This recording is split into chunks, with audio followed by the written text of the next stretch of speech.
విలువే లేదా నాన్న?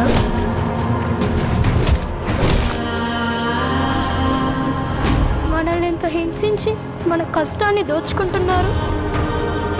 ప్రతివాడిని వాడి పైవాడు దోచుకుంటాడు. మనల్ని దొర దోచుకుంటే దొరని గోల్కొండ నవాబు దోచుకుంటాడు. ఆ నవాబును ఢిల్లీలో ఉండే మొఘల్ చక్రవర్తి.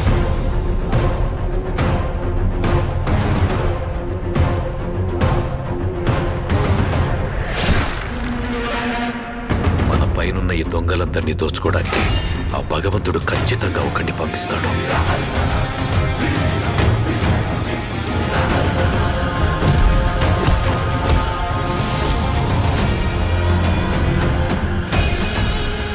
వాడొచ్చి దొంగ దొరలందరి లెక్కలు సరిచేస్తాడు.